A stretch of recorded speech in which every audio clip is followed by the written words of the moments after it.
Ladies and gentlemen, thank you so much for joining Vox Politica, your number one.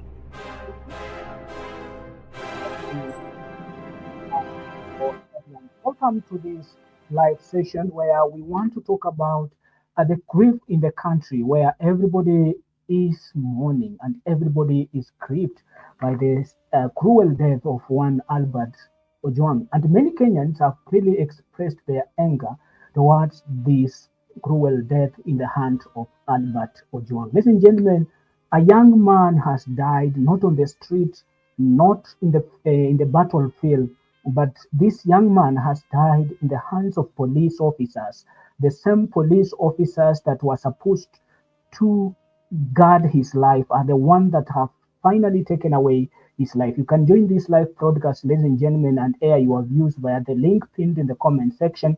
And also let us see what you have to say. But before we proceed, ladies and gentlemen, let's get to listen to this video and then we embark on our conversation. Ladies and gentlemen.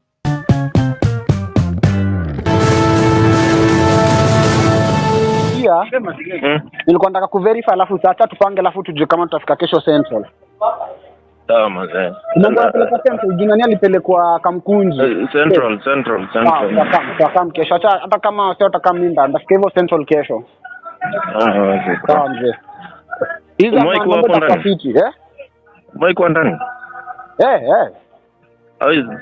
How is it mzee? Mimi I've never experienced it. Nishaikuwa inda, so mambo itakuwa fiti. Kutakuwa na challenges hapa na pale, lakini mambo itakuwa fiti. Usitensive tu, nakwambia. Kutakuwa na challenges hapa na pale, lakini mambo itakuwa fiti. Nishaikuwa inda, so mambo itakuwa poa. Na Inda is one of the worst police stations in Nairobi, so like nitakuwa safe hapo ndani. Nini? Will I be safe? Light? Safe. Yeah. Rumande ni safe. The header reads, clarification of the death of Albert Omondi Ojwang. Onto the body. The National Police Service has noted reports circulating on social media regarding the death of a suspect allegedly in custody at Central Police Station, Nairobi. NPS confirms that Albert Omondi Ojwang was lawfully arrested by DCI detectives for false publication and placed in custody. While in custody, the suspect sustained head injuries after hitting his head against the cell wall. What bullshit. But anyway, police officers on duty promptly noticed the injuries and rushed him to Mbagathi Hospital, where he was pronounced dead on arrival. In line with statutory requirements, the Independent Policing Oversight Authority, IPOA, has launched an investigation into the incident. NPS reaffirms its commitment to yada. A man who did not deserve to meet his death the way he did, Albert Ojwang, a father, a son, a friend, an incredible human being.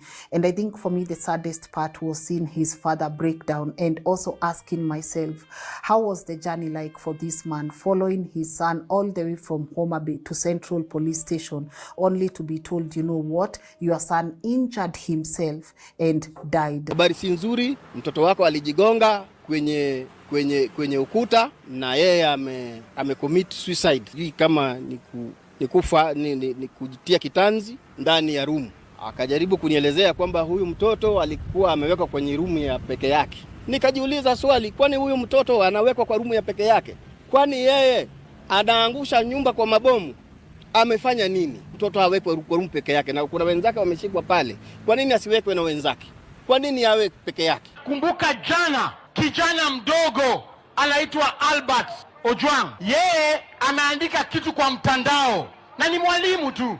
Ameenda amechukuliwa na mapolisi, wamemshika kule police station, wamempiga, wamemuua, alafu sasa hivi wanasema kwamba ati huyo kijana alijigonga kichwa ndani ya police station. Mimi ningependa kuuliza William Ruto, wewe leo chukua hiyo kichwa yako ujigonge, uone kama unaweza jiua kwa kujigonga kichwa. Hii maneno ni lazima ichunguzwe. The arrest and execution of one Albert Ojwang. Wale wajaluo 20,000 wenye mlitoka kujaza Raila Odinga Stadium huko Homa Bay ndio mfurahishe William Ruto. Sasa jitokezeni kwa wingi na mwende kwa street muombe ndugu yenu Albert Ojwang haki kwa kuuliwa na Deputy Inspector General of Police Mr. Eliud Langat. Yeye ndiye alitumana huyo kijana ashikwe, alete Nairobi, awekwe kwa cell, auliwe na wakiuliza mseme alijiua. Hivyo ndio imekuwa. Who is this boss that people are talking about? And this killing has been done by police. I do believe there is a special killer squad within the police force that is doing all of these things. There is no way you're going to tell me that someone is arrested in Homa Bay, driven over 300 kilometers to Nairobi, booked in a police station, then at 2 a.m. in the morning, is dead. It can only mean that the intention from the beginning was that this young man had to be killed. And one of the questions you should be asking before I go to 1,000 days is, there are very many police stations, very many courts in this country. Why did Ojwang had to cover 357 kilometers from Homa Bay to Nairobi? I've just checked on Google Map. It is 357 kilometers from Homa Bay to Nairobi. Were there no other police stations? Were there no courts along the way? So I think we need somebody to explain to us why that happened. And number 3, you cannot decide somebody is innocent or guilty. You take him to court or her to court. Let the judge, let the court decide. But most important, and my colleague here alluded to that, is we cannot run the country under the wrong shadow of fear. Because I think there has been some effort in the last 2-3 years to make sure that everybody in this country is under fear. So that when we are sitting here, when we are talking here, we are fearing who is listening to us. We are fearing what is going to happen to us after we leave. That's not how an economy runs, because once people are under fear, they do not make certain decisions, they do not invest, they do not consume. So it is 1,000 days since President Ruto got to power, but I think we need to rethink of how we are going to run this country, not under fear, but under freedom. Because this could have been any of us. Last year, a bunch of us were protesting, a bunch of us were being very politically active and asking for our rights. Just to set the stage, over 70% of Kenyans are under the age of 35. This is the majority. The people they're busy killing, this is the majority in this country. And actions such as what is happening to Ojwang are not very helpful. A lot of us were on the streets, a lot of us were tweeting, a lot of us were doing, really exactly what he did. And we are live today and I'm sitting in this studio. That could have been me, that could have been any of my friends. This is not allowed. We live in a country that has laws. We live in a country where justice must prevail. And I don't know how many times us Kenyans will have to cry about issues to do with police brutality. And let me remind you that since last year, all the Kenyans who died, all the young people who died, not one person has been held responsible to this day. And this is the result of what happens. When you leave lawlessness to prevail, this is exactly what happens. Mr. Kenyatta used it as a pin. He would deal with people on an individual basis. Moi brought mass police station, mass killing, mass, even the Air Force one time bombed some people here in Molo. I remember as a young kid, I could see it in the newspapers. They were being called Pokot rustlers. And when a government starts using aeroplanes against its own citizens, it's a huge problem. Today, we are going back. The problem in this country is between the Reds and the Blacks. And the thing that has happened is that the government today is turning back the clock because, as I said on this program, the president is an autocrat. And the message that he has sent to the police system and the security system is that at all costs, deal with anyone who opposes this administration. And this is not something theoretical for me. An international system, broadcast station, the British Broadcasting System released a program the other day in which we could see our police officers crouching down and shooting citizens who are protesting. And we have had abductions. We have warned the president. He himself has admitted it's not something that I'm telling, something new I'm telling the public. He went to the prayer breakfast and said, I apologize for the abductions. And therefore, he knew something about it. Mr. Justin Muturi, who was on television, said that he was in the presence of the president when he was speaking the phone and saying, release that fellow. Where is this country going to? We have struggled in this country to fight for some very basic, decent freedoms. I remember the Honorable Raila Odinga is the one who used to spend all his years going 300 kilometers to Shimulatewa and back. He is today in the government and he's not saying anything about these police killings. You cannot tell the government the police killings in private to stop them. You have to tell them in public so that they know that if they continue, that the broad-based government is going to fall. Real pressure has to be applied to this administration, real political pressure, because we do not want to turn the clock back to the days in which we and many of the men and women who are sitting here stood up against I am appalled by Mr. Ojwang's death. I think that in any decent government in the world, the government would resign and there would be a general election in this country. But because we're used to low standards, low systems, Mr. Ojwang's case is just going to be a little postscript in the newspaper come a week. And that's a shame to our country, I put it to you. Okay.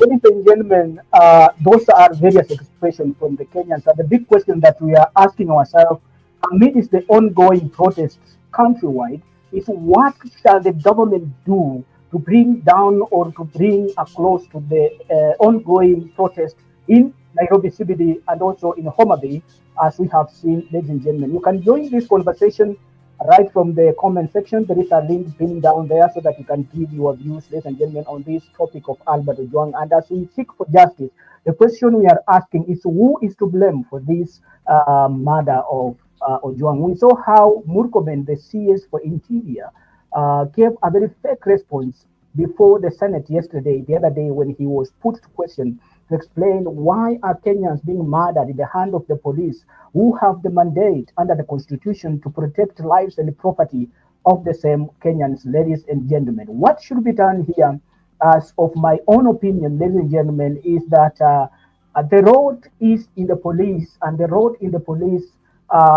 is at the top. When you want to bring change in the police force or in the police service that we have right now, and then you have to start at the top. Because when the head is rotten, and then the entire body is rotten, ladies and gentlemen. Because those who are executing these heinous acts are receiving commands from above. And we have seen how Douglas Kanja, the IG of police, is just operating within a vacuum. He has nothing to say, he has no power. But rather, President William Ruto and the Deputy Inspector General Lagat are now the one who are running the police force. In this case, we are not even calling it a police service. It is a police force because the force with which it is using against innocent Kenyans is not something that we can call it a police service. So the IG Kanja has no say within the police service. He is placed there as a shock absorber.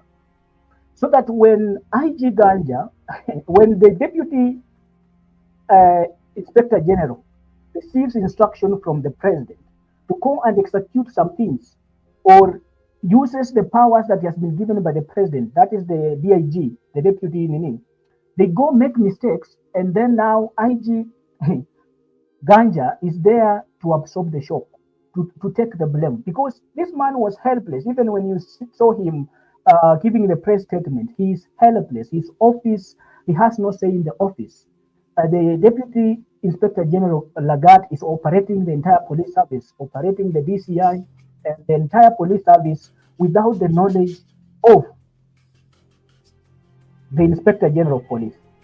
And this, as if it were me, if I was Ganja, the Inspector General of Police, I would resign and save myself the stress and the pressure, because at the end of it, one Douglas Ganja is going to resign and is going to be forced by the President to resign, because he's there to take the blame of the mistake that have been done by one Lagat, Eliud Lagat, the Deputy Inspector General, who has been given power by the President to operate, run the entire police force without the Inspector General's knowledge.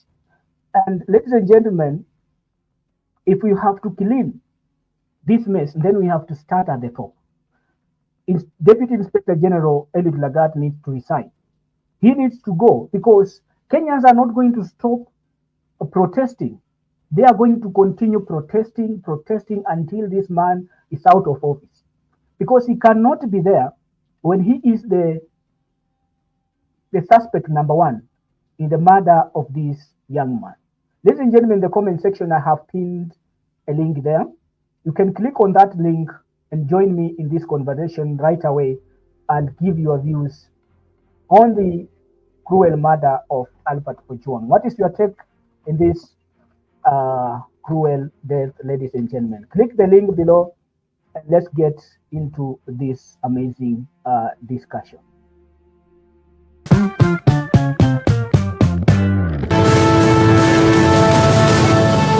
nakwambia nilikuwa nataka kuverify alafu sasa tupange alafu tujue kama tutafika kesho Central. Sawa mzee. Mambo ya peleka Central, jina nani alipelekwa Kamkunji? Central. Sawa, kesho hata kama sio kama minda ndafika hivyo Central kesho. Sawa mzee.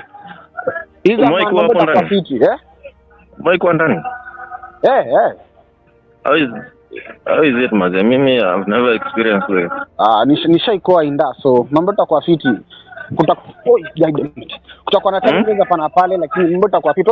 Still tu nakwambia kutakuwa na challenges hapa na pale, lakini mambo itakuwa fiti. Nishaikuwa inda, so mambo itakuwa poa. Na Inda is one of the worst police stations in Nairobi, so like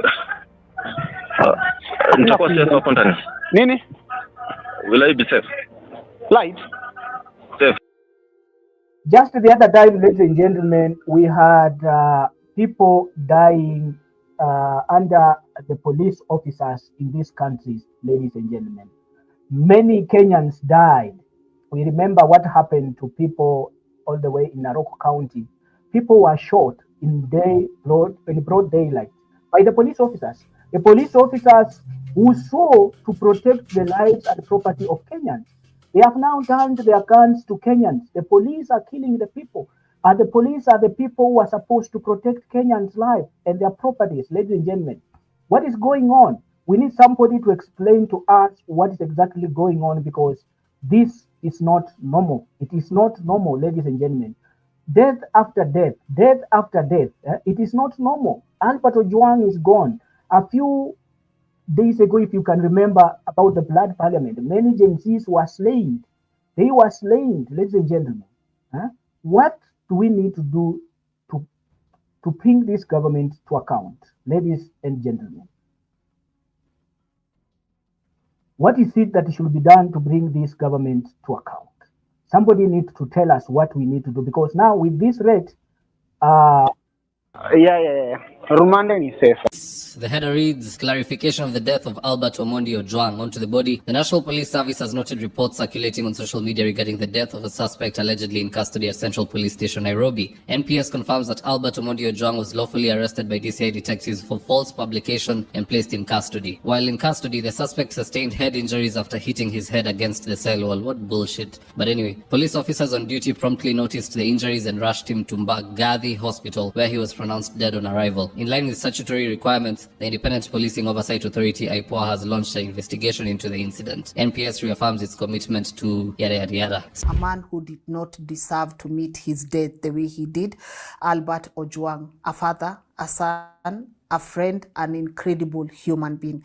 And I think for me, the saddest part was seeing his father break down and also asking myself, how was the journey like for this man, following his son all the way from Homa to Central Police Station, only to be told, you know what, your son injured himself and died. Habari si nzuri, mtoto wako alijigonga kwenye ukuta na yeye commit suicide. Hii kama ni kujitia kitanzi ndani ya room. Akajaribu kunielezea kwamba huyu mtoto alikuwa amewekwa kwenye room ya peke yake. Nikajiuliza swali, kwani huyu mtoto anawekwa kwa room ya peke yake? Kwani yeye anaangusha nyumba kwa mabomu? Amefanya nini? Mtoto awekwe kwa room peke yake na kuna wenzake wameshikwa pale. Kwa nini asiwekwe na wenzake? Kwa nini awe peke yake? Kumbuka, justice must be done, ladies and gentlemen, for Albert Ojwang. And without justice being done, ladies and gentlemen, I think this country is heading to the wrong direction. We have seen how the young people are on the street protesting for justice to be done. And we need justice. In the comment section below, ladies and gentlemen, there is a link. You can click that link and come in the studio and let's have a conversation on this. Lazima tuzungumze kwa sababu sasa mahali imefikia, it is not going to be the normal thing that people are used to. It is not going to be easy. Haiwezi kakuwa kitu ambayo ni kitu ya kawaida. We need to do something to be able to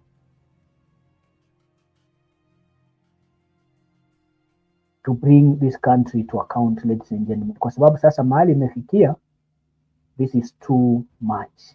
It is too much, ladies and gentlemen. Too much to say. It is too much, because the young people, the rate at which the young people are dying, it is surprising, ladies and gentlemen. Very, very surprising.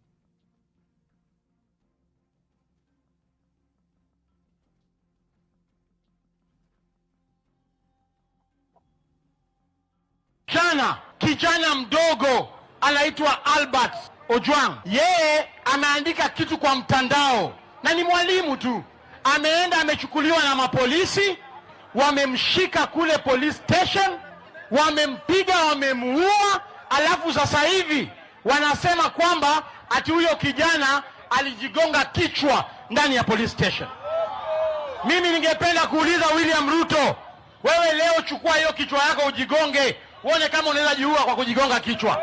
Hii maneno ni lazima ichunguzwe. The arrest and execution of one Albert Ojwang. Wale wajaluo 20,000 wenye mlitoka kujaza Raila Odinga Stadium huko Homa Bay ndio mfurahishe William Ruto. Sasa jitokezeni kwa wingi na mwende kwa street muombe ndugu yenu Albert Ojwang haki kwa kuuliwa na Deputy Inspector General of Police Mr. Eliud Langat. Yeye ndiye alitumana huyo kijana ashikwe, aletwe Nairobi, awekwe kwa cell, auliwe, na wakiuliza mseme alijiua. Hivyo ndio imekuwa. Who is this boss that people are talking about? And this killing has been done by police. I do believe there is a special killer squad within the police force that is doing all of these things. There is no way you're going to tell me that someone is arrested in Homa Bay, driven over 300 kilometers to Nairobi, booked in a police station, then at 2 a.m. in the morning is dead. It can only mean that the intention from the beginning was that this young man had to be killed. And one of the questions you should be asking before I go to 1,000 days is, there are very many police stations, very many courts in this country. Why did Ojwang had to cover 357 kilometers from Homa Bay to Nairobi? I've just checked on Google Map. Yeah. It is 357 kilometers from Homa Bay to Nairobi. While there are no other police stations, while there are no courts along the way. So I think we need somebody to explain to us why that happened. And number 3, you cannot decide somebody is innocent or guilty. You take him to court or her to court. Let the judge, let the court decide. But most important, and my colleague here alluded to that, is we cannot land the country under the wrong shadow of fear. Because I think there has been some effort in the last 2-3 years to make sure that everybody in this country is under fear. So that when we are sitting here, when we are talking here, we are fearing who is listening to us. We are fearing what is going to happen to us after we leave. That's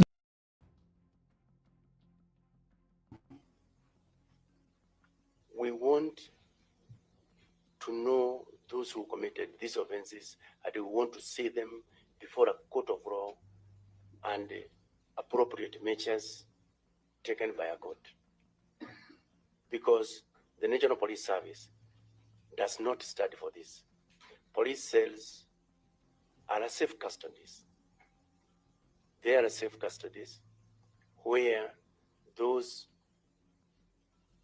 who have been found in any way to have contravened the laws are taken to await their day before a court of law. They are not holding facilities where suspects lose their lives. That's the reason why we want to get to know who are these who committed this heinous crime. Now, to go straight to the question that was asked by Honorable Kapodi, the officers who went to arrest the suspects by their names. So these ones, we are getting the correct names. We have them, but we are going to get them straight. And also, equally, we are also going to get the names of the officer who actually contacted the OCS, because we have everything with us here.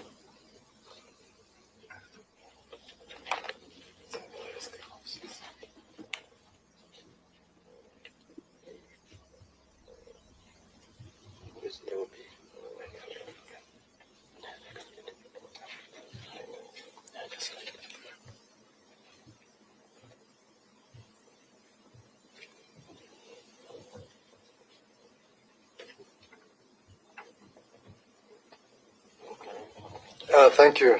Thank you, Honorable Chair. The names of the arresting officers are as follows. Senior Sergeant Sigei, Sergeant Kirui, PC Kenyoni, PC Rapudo,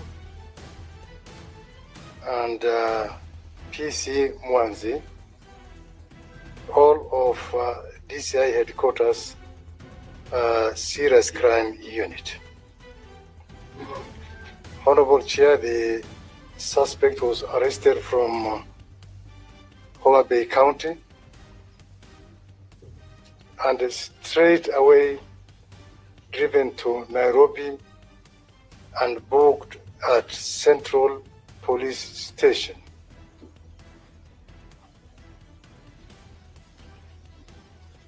Honorable Chair, the time of the booking was 21:32 hours. Vide OB 1360706 of 2025. And after the officers delivered the suspect to Central Police Station, the assignment of the booking and capturing that information in the digital OB was done by the report office personnel. And in this case, the details of the officer who made the entry was none other than one number 86999 PC Constable Mohammed Rashid Hilo Abdullahi. And in the digital booking, Honorable Chair, is a description. And he said, now, Senior Sergeant Sigei, Sergeant Kirui, PC Kenyoni, PC Raputo, and PC Mwanzi, all of DCI headquarters serious crime, now booking a male suspect, namely Albert Omondi Ojwang, to be charged with offense of false publication and is placed in cells by PC Mukwana, appearing normal. And that's very clear. Time 21:32. And down below, you will find this small item on parties involved. No party was involved in this entry. Means this entry was solely made by the report office personnel. Now, Honorable Chair, the statement the IG gave on the aspect of the suspect having, hitting himself on the wall. And basically, the Inspector General relied honestly on the information that he received from the station. Why am I saying that? If you go to the digital OB entry again of, this is OB 9 of 8/6/2025 at 01:35 hours. The same PC Mohammed Hilo Abdullahi again made an entry in the occurrence book. What did he say? Now, due to Officer IP Nganga and the cell sentry PC Kimani have visited the cells and found, and I'm reading verbatim, you have the extract of the OB, the one you are referring to. Yes, we have. You can supply the same to us. Yeah. I'm just reading for purpose of the Hansard. Okay. And have found most of them well, apart from the last cell where he found a prisoner named Albert Omondi Ojwang, who was alone in his cells, making a lot of noise while kicking the cell walls. That was now the information basically relayed to the Inspector General, which informed. This was, as per the OB. As per the OB, this was 0135. 0135. Which date? That is 8th. 8th. That's the 8th. Yes.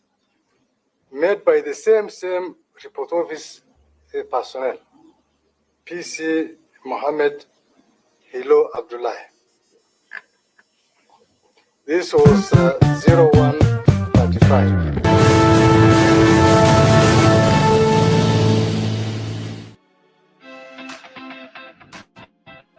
Have you been sitting on a smart business idea and need to get it online? GoDaddy makes it fast and easy with user-friendly products and tools to help you on your...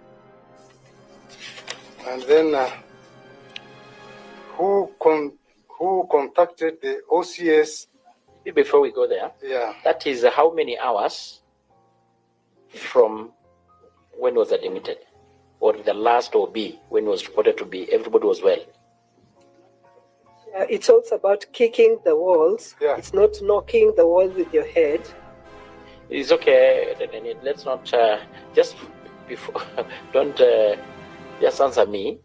From the last OB, when there was recorded that everybody was well. 2132.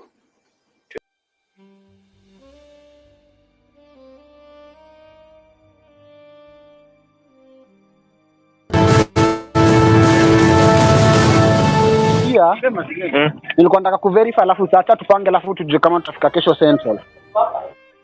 Sawa mzee. Mungu anapeleka Central, jina alipelekwa Kamkunji. Central.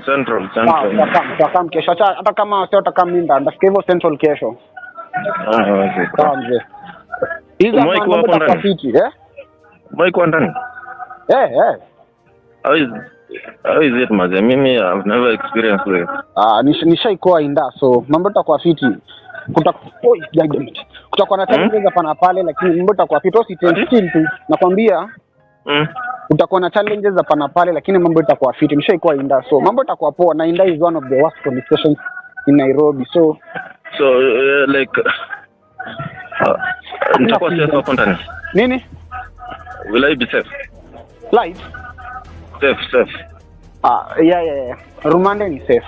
The header reads, clarification of the death of Albert Omondi Ojwang onto the body. The National Police Service has noted reports circulating on social media regarding the death of a suspect allegedly in custody at Central Police Station, Nairobi. NPS confirms that Albert Omondi Ojwang was lawfully arrested by DCI detectives for false publication and placed in custody. While in custody, the suspect sustained head injuries after hitting his head against the cell wall. What bullshit. But anyway, police officers on duty promptly noticed the injuries and rushed him to Mbagathi Hospital, where he was pronounced dead on arrival. In line with statutory requirements, the Independent Policing Oversight Authority, IPOA, has launched an investigation into the incident. NPS reaffirms its commitment to yada yada yada. A man who did not deserve to meet his death the way he did, Albert Ojwang, a father, a son, a friend, an incredible human being.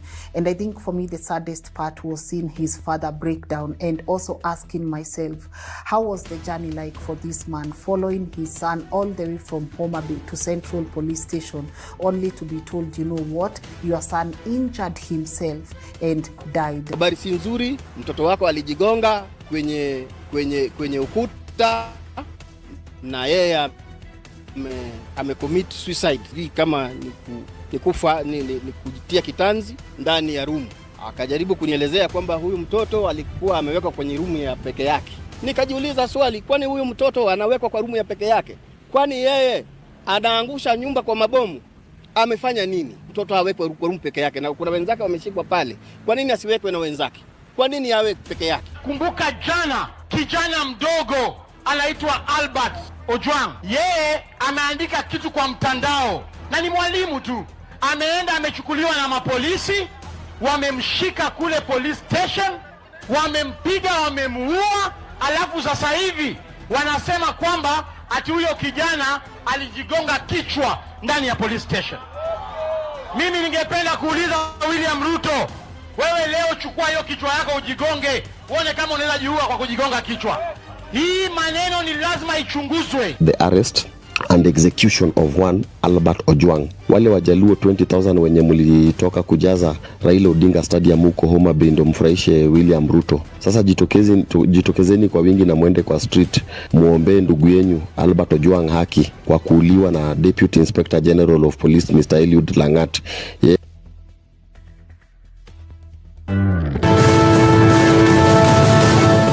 Ladies and gentlemen, welcome to Vox Political, the Kenyan #1 YouTube political channel where we unpack Kenya's biggest political headlines. In this video, we are diving into looking at William Ruto's elaborate plan to remove Cecil Mbarire as the chairman of the UDA party. Sometime back in January, immediately after impeaching Rigathi Gachagua, William Ruto's first stop was in Embu County, where Cecil Mbarire, who is the chairperson of UDA, is the governor. In that visit by William Ruto, he was heckled in Embu. Watu wa Embu, mimi nataka kwanza niseme asante sana kwa kutukaribisha hapa Embu siku ya leo. Na mimi nataka niwaeleze, mimi nimekuja Embu mambo manne ya muhimu. Jambo la kwanza, nimekuja hapa maneno ya stima. Watu wa Embu, mliniambia ya kwamba hapa Embu bado tuko na watu wengi hawana stima. Ni kweli ama si kweli? Ni kweli ama si kweli? Mimi nimekuja hapa ili tuhakikishe wa Embu ambao pole. And that heckling did not go along well with William Ruto. And I believe that was the very day that Cecil Mbarire's fate was sealed by William Ruto. After the heckling, the current TP Mbiki warned Cecil Mbarire. I met with my sister Cess, the governor of Embu, who is also my sister and somebody I love and somebody we've walked a long journey together politically. Kawambia sasa wacha ni kuongeleshe my sister not as the deputy president of Kenya. Wacha ni kuongelesha kama ndugu yako and your age mate. And you will do nothing about what I'm going to tell you. Amuliza governor, how is it possible? You're the national chairman of UDA. You are a UDA governor and the national chairman of the ruling party. Your party leader, the president, comes to your hometown and is heckled. What reason do we have to have you on board as the... Yeah? How is that possible? It's not possible. Yeah. Jana wanapigia rais hapo kelele. Ati rais amesema kitu ambayo labda hawapendi. And yesterday, ladies and gentlemen, Cecil Mbarire responded and she warned them that not to dare her because she is a senior politician and she understands the politics of him. She exploded. Mimi mnajua mimi ni chairperson wa UDA party. Na kama kuna mtu amepigwa juu ya kusupport serikali ni mimi Karinda. Divetwa ngavira lakini tendira ngaia ikuo. Lakini nimeanza kuona